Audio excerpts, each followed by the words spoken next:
దేవరాగం జ్ఞానయోగం వ్యాసపీఠం బహువేదశాస్త్రం బోధామృతహిత శ్రీమన్నారాయణం శివగౌరీ సంభాషిత సకల పురాణం అష్టాక్షరి పంచాక్షరి మంత్రావరణం అఖిల దేవతా సంస్తుతి పారాయణం జయ మంగళకరమీ ప్రవచన శ్రవణం అనుదినము శుభము సుఖము జీవన గమనం దేవరాగం జ్ఞానయోగం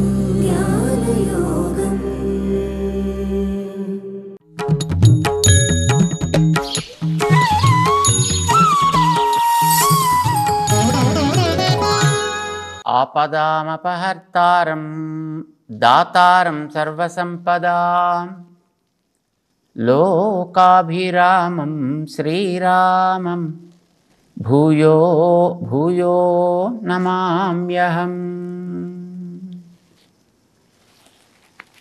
జై శ్రీమన్నారాయణ. ప్రియ భగవద్బంధువులారా, 6వ అధ్యాయంలో భగవద్గీతలో ఉద్ధరేద్ ఆత్మన ఆత్మానం, మనస్సుని బాగు చేసుకో, నువ్వు బాగుపడు. నాత్మానం అవసాదయేత్, నిన్నెప్పుడు కూడా నష్టపోయేటట్టు చేసుకోకు. నువ్వు నష్టపోకూడదు అనుకుంటే నీ మనస్సు ముందర బాగుపడాలి. మనస్సు నీ యొక్క పరికరం, దాన్ని బాగా పెట్టుకుంటే నువ్వు బాగుపడతావు. పరికరం చెడిపోతే మనం నష్టపోవాల్సి వస్తుంది కదా. మనస్సు ఒక మంచి పరికరం, అద్భుతమైన పరికరం, నీతో పాటు ఉండే పరికరం. బయట నీకు కొనడానికి వేరే ఇతరత దొరికే పరికరం కాదు అది. ఒకటి పాడైపోతే దాన్ని తీసి పక్కన పారేసి రెండో పరికరం తెచ్చుకుని దాంట్లో రీప్లేస్ చేసుకుని హాయిగా పండి నడిపించుకోవచ్చు అనుకోవడానికి అవకాశం లేని పరికరం, ఇతరత్ర ఎక్కడ దొరకని పరికరం. ఉన్నదాన్ని పాడు చేసుకుంటే మన ఎవడు రక్షించలేని పరికరం అది. అంచేతనైనా ఉద్ధరేద్ ఆత్మన ఆత్మానం, ఆత్మానం నిన్ను ఆత్మన సంస్కరించిన మనస్సుతో, మంచి మనస్సుతో చక్కగా పాడు కాకుండా చూసుకో. నశించిపోవద్దు, నువ్వు జారిపోవద్దు, మంచిగా ఉండగలిగేట్టుగా నిన్ను నువ్వు తయారు చేసుకోవాలి. ఎలా వస్తుంది అది? జితాత్మన ప్రశాంతస్య పరం ఆత్మ సమాహిత. దాని కనుక నువ్వు తగినటువంటి పదార్థాలతోటి స్వాధీనంగా పెట్టుకోగలిగావు అనుకో. ఎందుకంటే అది ఒక యాక్టివ్గా తిరిగేటట్లు ఒక పరికరం అనుకోండి. కొన్ని పరికరాలని ఒకసారి మనం స్విచ్ ఆన్ చేసామంటే దాని వేగాన్ని మళ్ళీ మనం కంట్రోల్ చేయగలిగేట్టుగా ఉండదు అది. అలాంటి కొన్ని పరికరాలు ఉంటాయండి. అప్పుడు ఏం చేయాలి? దాన్ని ఏ స్పీడ్లో అది ఎంతెంత వరకు నడవాలో అంతంత వరకే దానికి వేగం ఇచ్చుకుంటూ దాన్ని మన కంట్రోల్లో పెట్టుకుని పని చేసుకోవాలి తప్ప దానికి మొత్తం ఎంత స్పీడ్ ఉందో అంత స్పీడు చేసేసి ఇప్పుడు దాన్ని పని చేద్దాం అనుకుంటే నువ్వు దాన్ని నష్టపోతావు, నువ్వే ముందర నష్టపోతావు. మనస్సుని సరే పని చేయకపోతే దీన్ని తీసి పక్కన పారేసి ఇంకో మనస్సుని తీసుకొచ్చి ఆ స్టెప్ని కింద పెట్టుకుని దీన్ని పని చేసుకుంటామండి అనడానికి అవకాశం లేని పరికరం ఇది. నీ దేహంలో అన్నీ అంతే.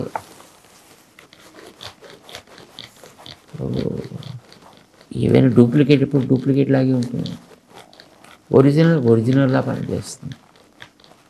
మన తల దగ్గర మనం చూస్తాం, మన ఒళ్ళు దగ్గర మనం చూస్తాం. ఒరిజినల్ దానికి ఉండే యోగ్యత ఒరిజినల్గా ఎప్పుడూ అలా ఉంటూనే ఉంటుంది. సో పరికరాన్ని మొట్టమొదట మనం పాడైపోకుండా చూసుకోవాల్సిన బాధ్యత ఉంది కనుక జితాత్మన, దాన్ని జాగ్రత్తగా పరికరాన్ని నీ చెప్పు చేతలో నడిచేటట్లుగా మానిటర్ చేసుకోవయ్యా. దాన్ని నావిగేషన్ అట్లా నువ్వు చేయడం అభ్యాసం చేయాలా. అది కనుక చేస్తే నీ మిగతా సిస్టమ్స్ అన్నీ కూడా సవ్యంగా నడుస్తాయి. ఇప్పుడు ఆత్మ పరం సమాహిత, ఈ జీవుడు చక్కగా పెట్టుకోవాల్సిన లక్ష్యాన్ని పెట్టుకోగలుగుతాడు. సో ఇది చెప్పాడే. కానీ దాన్ని సాధించడం ఎట్లా? మనసు స్వాధీనంలోకి రావడం ఎట్లా అంటే తిండి వల్ల. అందుకోసం 6వ అధ్యాయంలో 10-11 శ్లోకాల దగ్గర నుంచి ఆరంభం చేసి తిండిని కూడా నువ్వు ఎట్లా జాగ్రత్తగా పెట్టుకోవాలి, కూర్చుని ఆసన శుద్ధి ఎట్లా ఉండాలి, నీ మిగతా ఇతరమైనటువంటి శుద్ధులు ఎట్లా ఉంటే నువ్వు కోరుకున్న లక్ష్యాన్ని చేరగలుగుతావు. ఇప్పుడు వీటిని చేయడం ఇవి ఎంత గొప్పవో కనుక ఈ ప్రాక్టీస్ చేయి అని ఏదో ఆచారాలు అలవాట్లని ఎవడి మీదో బలవంతంగా రుద్దడం కాదు. నీ ఉద్ధరణ కోసం నీకు బాగుపడాలి, నీ ఒళ్ళు బాగుండాలి, అది నీ మాట వినాలి అని అనిపిస్తే ఇది పద్ధతి. కానీ మూల కారణమైనటువంటిది ఆహారం కనుక ఆహారాన్ని చెప్పారు. యుక్త ఆహార విహారస్య యుక్త చేష్టస్య కర్మసు యుక్త స్వప్న అవబోధస్య అని మనకి చెప్పి దాని తర్వాత గతంలో ఆరంభం చేసినటువంటి అంటే మధ్యలో ప్రాస్తావికంగా వచ్చినటువంటి ఆహార శుద్ధికి సంబంధించిన విషయాన్ని కొంచెం పక్కన పెట్టి ప్రారంభం జితాత్మత్వం అంటే మనసు స్వాధీనం చేసుకునే ప్రయత్నం అక్కడ ఆరంభించాడు. ఇదంతా మధ్యలో ప్రస్తావనగా వచ్చేసింది. సరే ఇది వచ్చింది మధ్యలో, దీన్ని ఇంకో పక్కన పెట్టాలి. దీన్ని తీసి మనం పక్కన పెట్టుకుంటే ఇప్పుడు మనస్సు మీద మళ్ళీ పనిచేయడం ఎట్లాగా ఏమవుతుంది? అప్పుడు ఆ కంటిన్యూషన్ ప్రారంభం చేస్తున్నాడు 18వ శ్లోకంలో 6వ అధ్యాయంలో. యదా వినియతం చిత్తం ఆత్మన్యేవావతిష్ఠతే నిస్పృహ సర్వకామేభ్యో యుక్త ఇత్యుచ్యతే తదా తదా యుక్త ఇది ఉచ్యతే. అప్పుడు మాత్రమే వీడిని యోగ్యుడు, యోగమునకు తగినవాడు అనేటువంటి ఒక పేరు వస్తుందా కనుక నువ్వు తెలుసుకో చెప్పాడు ఆయన. యదా ఇది ఉచ్యతే తదా యుక్త ఇత్యుచ్యతే. వాడిని మనం యోగి అని అంటాము. యోగి అంటే అభ్యాసం బాగా చేసేవాడిని అర్థం. అభ్యాసం పూర్తయి ఆత్మదర్శనానికి సిద్ధపడ్డవాడు యోగే, ఆత్మదర్శనం చేసినవాడు యోగే. ఆ ఆత్మదర్శనానికి సాధనంగా ఏదైతే చెప్పారో అది అవలంబించిన వాడు కూడా యోగి. అయితే యోగం అనే పదం చాలా అర్థాల్లో ఆయా సందర్భాన్ని బట్టి కృష్ణుడు వాడుతూ ఉంటాడు. అది మనకు తెలియకపోతే మనం దాంట్లో కొంచెం కన్ఫ్యూజ్ అవుతామని మన ఆచార్యులైనటువంటి భగవద్ రామానుజ స్వామి చాలా చక్కగా ఎక్కడికక్కడ వాటికి మంచి మంచి వివరణలు మనకి ప్రసాదించి ఉన్నారు. ఇక్కడ మనకు కావాల్సింది ఎవడైతే ఈ రకమైనటువంటి వినియతం చిత్తం, చిత్తం చంచలంగా ఉండేటటువంటి మనస్సుని, మనసుకి పేర్లు ఉన్నాయి కదండి, చిత్తము, అహం భావము లేదా అహంకారము, మనస్సు, ఇవన్నీ కూడా మన దీనికి పేర్లే. ఇప్పుడు మనకు కావాల్సిందండి చంచలంగా ఉంది. ఇప్పుడు అందరికీ జనరల్గా ఉండే చంచల స్థితి అంటే ఉదాహరణ ఆలోచిస్తుంటే ఇంకో చోట ఎక్కడికో పోతుంది, అదేదో ఆలోచిస్తుంటే మరో చోటకు పోతుంది, ఎక్కడెక్కడికో తిరిగి మళ్ళీ రావడం అనేటువంటిది మనస్సుకి అలవాటు ఉండేటువంటి పద్ధతి. దాన్ని అలా పోకుండా ఉంచాలి. అలా పోకుండా ఉంటే దానికి మనస్సు అవుతుంది. అప్పుడు అది అంటే ఒక ప్రశాంతతని అనుభవించేటువంటి స్థితి అవ్వాలి. అది చిత్తస్థితి కాకూడదు, చాంచల్య స్థితిలో కూడదు అని అంటారు. సో ఎవడైతే యదా వినియతం చిత్తం, మనస్సుని ఇక్కడ ఉండేటటువంటి స్థితులని గమనిస్తూ వాటిని కంట్రోల్ చేస్తూ ఎవడైతే ఉంటాడో, అయితే దీన్ని కంట్రోల్ చేయడం ఒకటే చాలదు, ఎక్కడికి ఫోకస్ చేయాలో అది కూడా దానికి నేర్పాలి. ఆత్మన్యేవావతిష్ఠతే, ఆత్మదర్శనం అనేది మొట్టమొదటి లక్ష్యం. అసలు అక్కడ ప్రారంభమయ్యాడు అర్జునుడికి. మొట్టమొదట రుచి దాని మీద. ఈ మిగతావన్నీ ఈ తిండి మానాలా పెట్టాలా, ఇందులో ఏవి తినాలి ఏవి కూడదు, అసలు ఈ దృష్టి అతనికి లేనే లేదు. అతని దృష్టి ఎప్పుడు కూడా ఆత్మదర్శనం. ఎలాగైనా సరే దాన్ని పొందాలి, ఈ కర్మని తీసి పక్కన పెట్టాలి. దీంతో వాడు పాపం తంటాలు పడుతున్నాడు ఆయన. అంచేత ఆత్మన్యేవ అవతిష్ఠతే, ఆత్మయందు ఇది నిలకడగా ఉండేటట్టు చేసుకోవాల్సిన అవసరమైతే ఉందయా అనగానే, అయితే నేను దానికి ఏం చేయాలి చెప్పండి అంటాడు. చేయవలసింది మనం చాలా చిన్న పనయా, కానీ కొంచెం కఠినమైన పని. నిస్పృహ సర్వకామేభ్య, వీడు ఆత్మయందు ఎప్పుడైతే వీడు పెట్టగలుగుతాడో అప్పుడు వీడికి సర్వకామేభ్య నిస్పృహ భవతి. వీడికి ఏవేవైతే ఇతరత్ర గతంలో కలుగుతుండేటువంటి కోరికలు ఉంటాయో, వస్తువులు దూరంగా ఉన్నాయి కానీ కోరికలు అయితే లోపల లేదు కదండి. పుట్టడానికి హాయిగా కావాలని పుట్టచ్చు, ఎక్కడ కూర్చున్నా పుట్టచ్చు కదా, ఎప్పుడైనా పుట్టచ్చు కదా. దానికి ఏమి కాల నియతి లేదు, సమయ నియతి లేదు, స్థాన నియతి లేదు, వ్యక్తి నియతి కూడా లేదు. ఎప్పుడైనా కలగడానికి అవకాశం. నిజానికి వీడు శుచౌదేశే ప్రతిష్టాప్య దిగించి ప్రారంభం చేస్తే అసలు బయట విషయాలు ఏవీ లేకుండా చక్కగా శుచిగా ఉండే, నిర్భయంగా ఉండేటటువంటి, డిస్టార్షన్స్ లేకుండా ఉండేటటువంటి ఒక స్థానాన్ని వీడు సెలెక్ట్ చేసుకుని దాని మీదే ముగ్గు వేసుకుని అక్కడే పీఠాదులు ఏర్పాటు చేసుకుని అక్కడే ఇలా చేద్దాం అని వీడు కూర్చున్నాడు.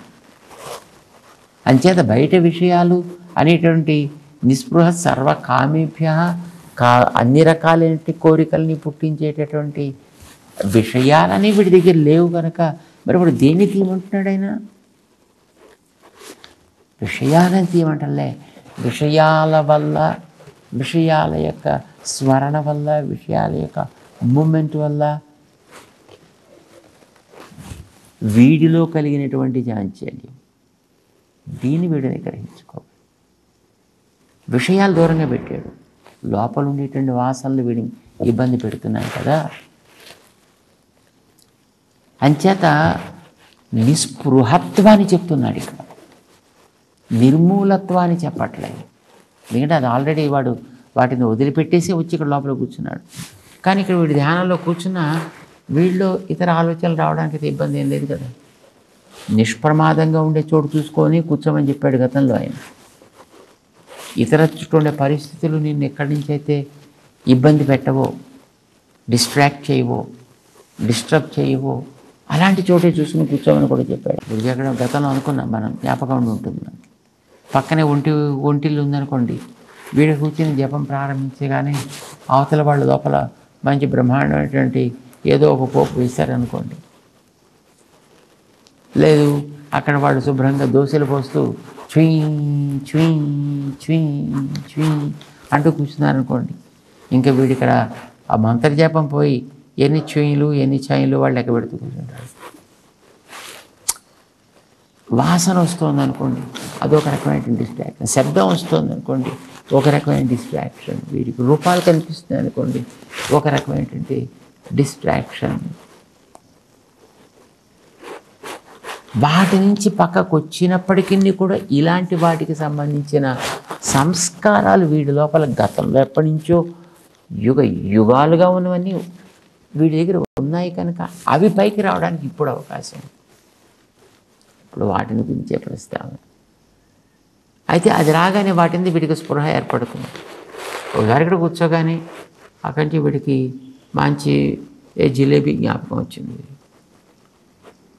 చాలా బాగుంది జిలేబీ, బాగుంది, చాలా బాగుంటుంది. సరే ఇప్పుడు మనం వదిలిపెట్టేసాం అనుకోండి, అయినా చాలా బాగుంటుంది అనిపిస్తుంది. ఇంకా దాని మీద రీసెర్చ్ బయలుదేరి మనసు బయట ఏం లేదు.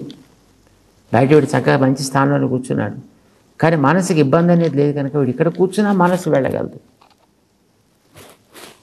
అధ్యత అది క్రమంగా వెళ్ళిపోవడం ప్రారంభిస్తుంది. ఇంకా తను అనుభవించినటువంటి వస్తువుల్లో ఉండే అందాలు చందాలు బ్రహ్మాండంగా అన్నిటినీ అది లోపల ఆలోచన ప్రారంభిస్తుంది. వీడికి ఇంకేం సాగుతుంది? యోగం, దర్శనం ఏం సాగుతుంది? వీడికి ఏకాగ్రత ఎక్కడ కుదురుతుంది? దాన్ని మనం స్పృహ అంటామండి. వాటి ఎందు ఏర్పడేటువంటి స్పృహ, ఆలోచన స్పృహకి దారితీస్తుంది. స్పృహ మెల్లిగా వీడు మిగతా వాటి నుంచి డిస్ట్రాక్షన్కి దారితీస్తుంది. చదివే సర్వకామేభ్య నిస్పృహ, ఏవేవైతే వీడు లోపల కూడా ఉండేవి రావద్దు అని అనుకున్నాడో వాటిని రాకుండా ఉంచడము. ఎలా కుదురుతుంది? వాటిని తొలగించినట్లా కుదురుతుంది. దీనికి సాధారణ గతంలో చెప్తున్నాడే, రసోప్యస్య పరం దృష్ట్వా నివర్తతే. పరం దృష్ట్వా, పరాత్పరుడైనటువంటి ఆ భగవంతుని అక్కడ చెప్పింది ఆయన. వాడిని కనుక నువ్వు తెచ్చుకోగలిగితే ఈ ప్రాకృత రుచులు విషయాలు ఇవన్నీ ఆయన ముందు అల్పం కనుక ఆయన వీటి ఎందు చాలా ఉత్తమమైనటువంటి స్థితి కనుక ఎప్పుడు నీ దృష్టి దాని ఎందు సహజంగానే వెళుతుంది కనుక దాన్ని మళ్ళీ తిరిగి బాగు చేసి నువ్వు అనుకున్న రీతిలో ధ్యానం సాగడానికి కావాల్సినట్టుగా ఏమేమి ప్రోత్సాహాలు ఇవ్వాలో నేను ఇవ్వగలుగుతానయా. ఇది నిజానికి ఇప్పుడు బయట ప్రపంచానికి సంబంధించింది కాదు, లోపలి ప్రపంచానికి సంబంధించినటువంటి అంశాన్ని ఇది ఆహార శుద్ధి అయిన తర్వాత వచ్చేటువంటి విషయాన్ని చెప్తున్నాడు శ్రీకృష్ణుడు అన్నమాట. మనకి నచికేతస్ కథ మనం విని ఉంటాం కదండి. యమధర్మరాజు కి అతిథిగా వెళ్ళాడు ఆయన. కఠోపనిషత్తు మనకి ఆ విషయాన్ని స్పష్టం చేస్తుంది. సరే వెళ్ళి అక్కడ 3 రోజులు ఉంటాడు, నిరాహారంగా ఉండిపోతాడు. ఎందుకంటే యమధర్మరాజు అక్కడ లేడు కనుక ఆయన వచ్చేదాకా ఎదురు చూస్తాడు.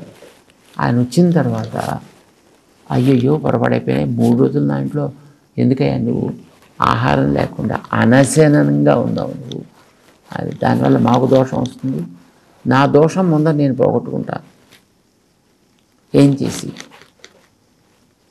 అంటే నీకు 3 వరాలను నేను ఇస్తా, నీ ఇష్టం వచ్చినట్టు కోరుకో, ఛందత ప్రార్థయస్వ, ఏవైనా సరే కోరుకో. నీకు తృప్తి కలగడం ద్వారా నీకు ఆహారం లేకుండా 3 రోజులు నా ఇంట ఉండేట్టుగా చేసుకున్న నా దోషం పోతుంది. అంటే నీకోసం కోరుకోమని అంటలేదు, నీకోసం అంటే నీకేం అవసరం ఉండదు, కానీ నా సుఖం కోసం నా క్షేమం కోసం తస్మాత్ 3 వరాన్ వృణీష్వ, 3 వరాలు కోరుకోయాను. సరే మొట్టమొదటి వరం ఏదో అడిగాడు, నువ్వు నన్ను ఎలాగో వెనక్కి పంపిస్తావని తెలుస్తుంది కనుక నన్ను పంపించమని అడగక్కలేదా, కానీ నేను వెనక్కి తిరిగి వెళ్ళిన తర్వాత మా తండ్రి గారి యొక్క హృదయం, మా తండ్రి గారికి ఉండేటటువంటి ప్రేమ నా మీద పోకుండా ఉండేట్టుగా చూడు. ఇదేం పెద్ద సామాన్యమైనటువంటి విషయం, వ్యక్తి యొక్క యాటిట్యూడ్కి సంబంధించిన విషయం. సరే అన్నాడు ఆయన, శాంక్షన్ చేసి అన్నాడు. దాని తర్వాత ఈతనికి ఒక అగ్ని ఉపాసనని ఉపదేశం చేశాడు. అందరూ ధరించడానికి, అందరికీ చెప్పడానికి, అందరి చేత చేయించడానికి వీలేటుగా అగ్ని ఉపాసన చెప్పాడు. దాన్ని మళ్ళీ తిరిగి ఆయనకి ఇలాగేనా ఇది ఉంటుంది అని అడిగాడు. యా నీకు తప్పకుండా చక్కగా వస్తుంది, మంచిగా ఏం పర్వాలేదు. దీన్ని ఎవరు ఉపాసన చేసినప్పటికీ కూడా నాచికేత చేయనము అని పేరు దానికి. చాలా చేసుకున్న వాళ్ళకు కూడా ఇట్లాంటి స్థితి ఏర్పడుతుందా. కానీ నీకు చెప్పిన దాన్ని నువ్వు చాలా బాగా గ్రహించావు, నాకు చాలా భలే సంతోషం వేసింది. ఎందుకంటే శిష్యుడు సాధారణంగా గురువుగారు చెప్పిన దాన్ని వింటాడు కానీ మర్చిపోతుంటాడు, 10 సార్లు ఒకటికి చెప్పాల్సి వస్తూ ఉంటుంది గురువుగారులకి. అలాంటిది నువ్వు ఇది చిన్నపిల్లాడివి, నీకు చెప్పగానే యథాతథంగా దాన్ని నువ్వు నాకు ఇది ఇంతేనా అని నువ్వు అడిగేసావంటే నీలో ఉండే ధారణ శక్తిని నేను గ్రహిస్తున్నానయ్యా. సరే, దట్స్ ఆల్ రైట్. నీకు ఇచ్చే ఈ మాల ఎక్స్ట్రా. మొట్టమొదటి నువ్వు కోరుకున్నావు తండ్రి గారి సుఖం కోరుకున్నావు, రెండవ వారిలో ఊరి వారికి క్షేమం కలగాలని కోరుకున్నావు. నేను ధరించేటువంటి ఈ మాలను ఇచ్చేస్తున్నా, నీ మీద ప్రేమతోటి ఇస్తున్నా, ఎప్పుడు నీ వదలకు, జాగ్రత్త పెట్టుకో అన్నాడు. మరి మూడో వారం కూడా ఆ మటన్ చేసిన ప్రామిస్ ప్రకారం ఇవ్వాలి కదా. అయితే మూడో వారం కోరుకోవా అన్నాడు. కోరుకోమంటావా? ఎస్. శరీరం వదిలేక ఆత్మ ఎలా ఉంటుంది, ఎక్కడికి వెళ్తుంది, ఏమవుతుంది అని ఇదేం ప్రశ్న. వాడికి ఉత్తమగతి కలగాలని అడుగు, లేకపోతే ఇంకొకటి ఏదో అడుగు. అందుకని ఆత్మ యొక్క ఒరిజినల్ స్థితి ఏమిటి అని చాలా క్లిష్టమైనటువంటి విషయాన్ని నువ్వు అడుగుతున్నావా? నీకు తెలియట్లేదు, పర్వాలేదులే, ఇంకా అసలు నీకు ఏం అడగాలో తెలియలేదులా ఉంది. నేను చెప్తా, పోనీ నీకేం అడగాల? చాక్లెట్స్ కావాలా, బిస్కెట్స్ కావాలా, పోనీ ఐస్ క్రీమ్స్ కావాలా, గులాబ్ జామ్ కావాలా, జిలేబీ జాంగ్రీ కావాలా, నీకు ఏం కావాలో చెప్పు, నేను ఇచ్చేస్తాను కదా నీకు కావాల్సిన. చిన్నపిల్లాడు పాపం ఆయన్ని రకరకాలుగా ప్రలోభ పెట్టడం ప్రారంభించాడు. నాకు అవేమీ అక్కర్లేదు, మరేం కావాలి? నేను అడిగిందే నాకు కావాలి, ఆత్మతత్వాన్ని గురించే నాకు. అదేందయ్యా పిల్లవాడివి, ప్రపంచంలో ఎన్నుంటే అడగదగినవి. నీకు కావాలో చెప్పు. భూములు, కావలసిన భూములు పాలించడం ఇస్తా, కావలసిన వాహనాలు ఇస్తా, గుర్రాలు ఇస్తా, ఏనుగులు ఇస్తా, మీకు సేవ చేసే పరిచారకుల్ని కొన్ని వందల మందిని పెడతా. నేను ఏది కావాలంటే అది చేస్తాను. చందత, కంట్రోలే లేదు, నన్ను చూసి అడుగు అన్నాడు. ఇప్పుడు బాధ్యత ఎవరి మీద పడింది? అవతలు ఇచ్చేవాడి మీద పడింది. సరిపోయి ఇంకా ప్రలోభ పెట్టాక నీకు బోల్డ్ అంతమంది పరిచారకులను ఇస్తానని అనుభవించు, హాయిగా సుఖాలతో. అయ్యా మహానుభావ, నీ ప్రేమ నా మీద ఉన్నంతవరకు ఈ వీటికి లోటు ఏంటయా అన్నాడు సింపుల్గా. ఎంత తెలివైన పిల్లాడు ఆయన. నీ ప్రేమ నా మీద ఉంటుండగా నువ్వు ఉన్నంతవరకు నేను కూడా ఉంటాను కదా. ఇవన్నీ నువ్వు ఇచ్చేవే అయినప్పుడు నువ్వు ఎలా ఉన్నా నువ్వు ఇస్తావు కదా. చేత నేను అడగడం ఎందుకు? ఒక వరాన్ని ఆ రకంగా ఆల్రెడీ దాంట్లో ఇంక్లూడ్ అయిపోయి ఉండేటువంటి వాటిని ప్రత్యేకించి మళ్ళీ అడగాల్సిన అవసరం ఏముంటుందా? కానీ ఇవి నేనేవి అడగదలుచుకున్నవైతే కానే కాదు. నాకు కావాల్సిన ఆత్మతత్వం, దాని గురించే నాకు చెప్పు. నేను అది తప్ప నాణ్యత నచికేత ప్రణుతే, వీటిని వదిలిపెట్టి నేనైతే ఏమీ నేను కోరుకోను, నాకేం అవసరం లేదు. అప్పుడు పరీక్ష చేసి యమధర్మరాజు గారు దాన్ని ప్రవేశం చేస్తారు. అంటే అతనికి నిస్పృహ సర్వకామేభ్య కాగలిగాడు. ఆయన అస్తులన్నీ కూడా అతనికి శుభ్రంగా అతని యొక్క ఆధీనంలో ఉండేట్టుగా పెట్టేశాడు ఆయన. కానీ అతనికి వాటి మీద దృష్టే లేదు. వస్తువులు లేకపోలే, వస్తువు మీద దృష్టి లేదు, స్పృహ లేదు అతనికి. అంచేత వాటిని ఎందు అతనికి ఆశ పోలే. ఇది ఏర్పడాల్సిన స్థితి. కనుక నాయన అర్జున, ఎవడైతే చక్కగా మనస్సుని ఇలా ఆహారంతో నిగ్రహించి అప్పుడు దాన్ని ఆత్మయందు ఫోకస్ చేసి మిగతా ఉండేటటువంటి వాటి ఎందు ఉండే స్పృహని వాడు లేకుండా చేసుకుంటాడో అలాంటి వాడు యుక్తః ఇతి ఉచ్యతే. వాడు యోగుడు. వాడు యోగమును దర్శించడానికి, ఆత్మతత్వాన్ని దర్శించడానికి వాడు అర్హుడయ్యాడు ఈ మొదటి మెట్టు వల్ల అంటూ మనకి చక్కగా వివరించాడు 18వ శ్లోకంలో. క్రమంగా పైకి వెళ్ళి ప్రయత్నం చేద్దాం. జై శ్రీమన్నారాయణ.